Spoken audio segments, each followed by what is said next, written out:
तो बाबा साहब ने 22 प्रतिज्ञा अपनाए थे। उस 22 प्रतिज्ञा पर आपको क्या कहना है? ये बहुत सारे विधि विधानों को उन्होंने संविधान में चर्चा किया। अब मैं एक बात कहना चाहता हूँ, यदि हम लोग दो वक्त की रोटी खा रहे हैं, अच्छा कपड़ा पहन रहे हैं, तो कहीं न कहीं बाबा साहब का ही देन है।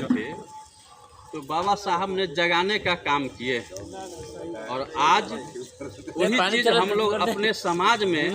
दोस्तों नमस्कार, आप देख रहे हैं बहुजन शक्ति बिहार और आपका साथी मैं हूं शिव कुमार राय। मैं अभी वैशाली जिले के पातेपुर प्रखंड के मौदा बुजुर्ग पंचायत में हूं और आज यहां पर राष्ट्रीय जनता दल जो आरजेडी के नाम से जाने जाते हैं, उनके द्वारा बाबा साहब भीमराव अंबेडकर जी का पंचायत बाय पंचायत इस प्रखंड में उनका एक परिचर्चा का आयोजन किया गया है, जिसमें यहाँ पर मौदा पंचायत जो बुजुर्ग है, मौदा बुजुर्ग पंचायत है, इस पंचायत में आरजेडी के तमाम वरिष्ठ जो नेता हैं वह इस पंचायत में आए हैं और बाबा साहब भीमराव अंबेडकर जी के जो जीवनी है, वह जीवनी जो इस समाज के जो दबे शोषित वंचितों के लिए जो बाबा साहब ने क्या किए हैं, उस पर आज यहाँ पर गहराई से चर्चा किया गया है। तो चलिए हम जानने का प्रयास करते हैं कि बाबा साहब का जो विचारधारा है वह आप लोग अनुसरण करके अपने समाज में क्यों रख रहे हैं। जी, सबसे पहले हम आपका परिचय जानना चाहेंगे।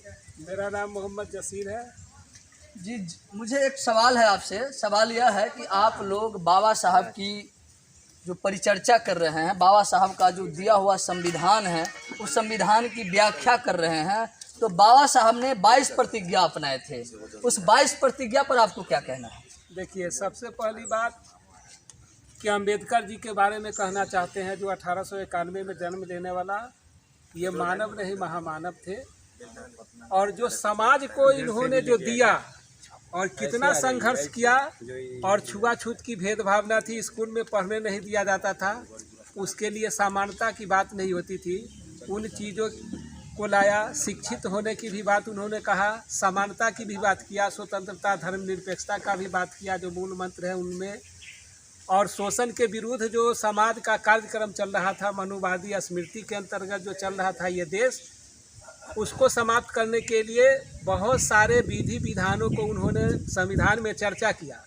अब मैं एक बात कहना चाहता हूँ कि अभी आम का सीजन है या जामुन का सीजन है और लीची का भी सीजन तुरंत समाप्त हुआ है, तो समाज के लोगों को उनसे शिक्षा लेनी चाहिए कि आम इतना फल देता है लेकिन दूसरे के लिए काम आता है, खुद आम के पेड़ के लिए वो फल काम नहीं आता। इसी श्रेणियों में ये महामानव अपने लिए कोई काम नहीं किया, अपने बच्चों को जान को न्यौछावर कर दिया, लेकिन जो सिद्धांत इस देश को देना था गरीब गुरुओं के लिए, शोषित समाजों के लिए, क्योंकि हम लोग ये जानते हैं कि चाहे वो जिस जाति बिरादरी का आदमी हो, लेकिन वो मानव है, उसका कर्तव्य मानव है, अच्छा काम करना चाहिए, वही उसका धर्म है, वही उसका कर्म है। और धार्मिक उन्माद फैलाना जो आज के परिस्थितियों में चल रहा है, वो अंबेडकर जी ऐसी परिचर्चा नहीं किए थे। अंबेडकर जी के यहाँ सभी लोगों का स्थान था, इसलिए स्वतंत्रता समानता की बात किए, जो उन श्रेणियों में 32 जो मूल मंत्र है, वो शिक्षित बनों की बात किए, संगठित होने का बात किए और संघर्ष करने का काम किए, जो संघर्ष दलित वर्ग के लोगों को करना चाहिए और बहुत सारे नेताओं ने किए भी। ये भी है कि पृथक निर्वाचन मंडली में उन्होंने कहा कि चलो भाई दलित लोगों के लिए अलग बूथ होगा वोट गिराने के लिए, और जैसा कि हमारा मुखिया जी भी कहे हैं कि ये जो 22 प्रतिज्ञा में से जो आता है उसमें ये भी कहे कि ये जो भारत का जो संविधान है इसको विषमता से दूर करने के भी, और कहा कि इस देश में रहने वाले जो लोग हैं सभी एक जैसा बनकर रहेंगे, एक जैसा काम, समान, सबको समान दृष्टि दिया जाए। पहले कुएं में जो पानी पीते थे लोग, दुकान पर उसको जो है पानी नहीं पीने देता था, भोजन नहीं करने देता था, संघर्ष करने की बात की। मैं रोकना चाहूँगा, मौदा पंचायत में बाबा साहब भीमराव अंबेडकर जी का जो यहाँ पर पंचायत स्तरीय अंबेडकर परिचर्चा का जो आयोजन कर रहे हैं, आप लोग क्यों कर रहे हैं?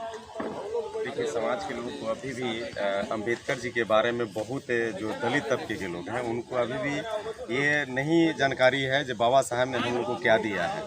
इसके लिए हम लोग को जागरूक कर रहे हैं, जो बाबा साहब के बारे में जना रहे हैं। जो आज यदि हम लोग दो वक्त की रोटी खा रहे हैं, अच्छा कपड़ा पहन रहे हैं तो कहीं न कहीं बाबा साहब का ही देन है जो आज हम लोग इस तरह का कर रहे हैं। मेरे बाल बच्चा आज स्कूल में पढ़ रहे हैं वो भी बाबा साहब का ही देन है। इसीलिए हम लोग समाज के अंतिम व्यक्ति को भी जगाने का काम कर रहे हैं। बहुत बहुत धन्यवाद। तो यहाँ पर इस भारत की जो इतिहास है और बाबा साहब को भला कौन नहीं जानता, मगर बाबा साहब को कहीं न कहीं जाति के नाम से दबाया गया था। बाबा साहब को कहीं न कहीं एक अच्छे महामानव, जो महामानव के नाम से आज जाने जाते हैं, उनको उनकी व्यक्तित्व को दबाया गया। तो यहाँ पर हमारे बीच कुछ और राष्ट्रीय जनता दल के जो वरिष्ठ नेता हैं उनसे जानने का प्रयास करते हैं। जी, इस तरह के कार्यक्रम करने से क्या फ़ायदा है आप लोगों को? देखिए, सबसे पहले हम लोग की समाज सोए हुए थे तो बाबा साहब ने जगाने का काम किए और आज वही चीज़ हम लोग अपने समाज में सभी लोगों को जगाने का काम कर रहे हैं कि बाबा साहब क्या थे और बाबा साहब क्या दे करके गए, उनकी बातों को फॉलो करो और आगे बढ़ो। सबसे पहले बाबा साहब भीमराव अम्बेडकर जी ने कहे थे, शिक्षित बनो, संगठित रहो और संघर्ष करो। तो हमारा समाज जो है अभी शिक्षा में शिक्षित होने के लिए हम लोग जगाने का काम कर रहे हैं और यही इसीलिए हम लोग बाबा साहब का परिचर्चा हर पंचायत में करने का काम कर रहे हैं। जी, बहुत बहुत धन्यवाद।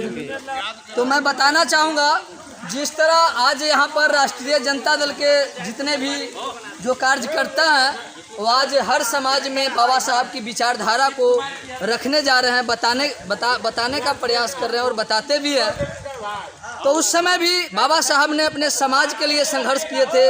आज राष्ट्रीय जनता दल के तमाम कार्यकर्ता जो है संघर्ष कर रहे हैं। उस समय भी बाबा साहब को प्रताड़ित किया जाता था। आज भी राजनीतिक के विपक्ष पार्टियां हैं वो एक दूसरे को कमेंट करते हैं। तो इसका इतिहास है कि मैं एक कहानी के माध्यम से आपको बताना चाहता हूँ। कहानी क्या है कि एक जंगल में आग लगी। उस जंगल में बड़े बड़े शेर थे। जब जंगल में आग लगी तो सारे बड़े जानवर जो शेर थे, हाथी थे, वह उस जंगल से भाग निकले, मगर एक चिड़िया ने अपनी चोंच में पानी भरकर उस जंगल की आग को बुझा रहा था। उस समय बहुत सारे जो जानवर थे उनसे कमेंट किए कि इतने बड़ी जंगल में जो आग की रफ्तार है, आपकी चोंच की पानी से क्या होगा। तो चिड़िया ने जवाब दिया कि अरे आप नहीं समझते हो, मैं जानता हूँ कि इस चोंच की पानी से ये जंगल की आग नहीं बुझेगी, मगर इतना ज़रूर है जब इस जंगल की इतिहास लिखा जाएगा तो मुझे आग लगाने वालों में नहीं, आग बुझाने वालों में लिखा जाएगा। तो अगर मेरी इस चैनल में जो वीडियो है वो अच्छा लगा होगा तो लाइक कमेंट ज़रूर कीजिएगा, चैनल को सब्सक्राइब ज़रूर कीजिएगा और फेसबुक पेज को फॉलो ज़रूर कीजिएगा। बने रहिए मेरे साथ और देखते रहिए बहुजन शक्ति बिहार। जय भारत, जय संविधान।